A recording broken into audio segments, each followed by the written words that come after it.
আপনি যখন সিলেবাসের বাইরে গিয়ে কোনো জিনিস করার চেষ্টা করবেন, তখন এই দুইটা জিনিস আপনার কাছে রাখবেন, হয় ইয়ারফোন নয় ইয়ারবাড। এই দুইটা দিয়ে আপনার কানটাকে জাস্ট আলতো করে বন্ধ করে দিবেন। আপনার চারপাশ থেকে অনেক নয়েজ আসতে পারে, মানুষ আপনাকে নিয়ে ব্যাপক মাত্রায় কথা বলবে, এটা বলবে, সে সেটা বলবে। এই কথাগুলোর মধ্যে পজিটিভের থেকে নেগেটিভ কথাই বেশি থাকবে।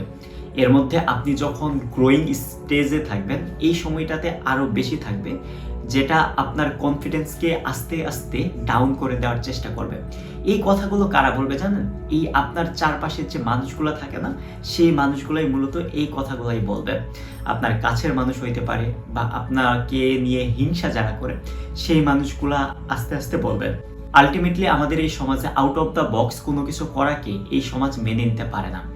এই সমাজ ভাবে যে কথাকথিত ওই পড়াশোনা রিলেটেডই সব কিছু করতে হবে, পড়াশোনা শেষ করে চাকরি করতে হবে, হয় সরকারি জব নয় বেসরকারি জব, তারপরে পরিবারের দায়িত্ব নিতে হবে। এইভাবেই হচ্ছে আমাদের মাইন্ডসেটটা গ্রো হয়ে গেছে। আমরা এভাবে কখনো চিন্তা করি না আমরা চাকরি না করে চাকরি দিব। এই মেন্টালিটিটা আমাদের মাঝে এখন পর্যন্ত সেভাবে গ্রো করে নাই বা গ্রো করে না। আমি হচ্ছে পার্সোনালি বেশ কিছু জিনিস ফেস করছি এই ভিডিও ক্রিয়েশনে আসার ক্ষেত্রে। আমার ফ্রেন্ডরা, আমার ব্যাচমেটরা, আমার আশেপাশের মানুষরা অনেকে অনেক সময় অনেক বিষয় নিয়ে মজা নেয়।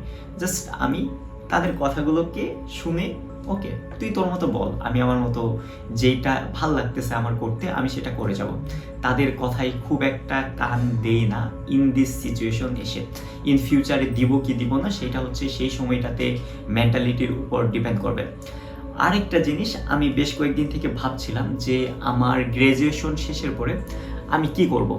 আমার একটা খুবই ইচ্ছা আছে, সেটা হইতেছে আমার প্রথম যে চাকরিটা নিব সেটা আমার একাডেমিক সার্টিফিকেটের বাইরে গিয়ে।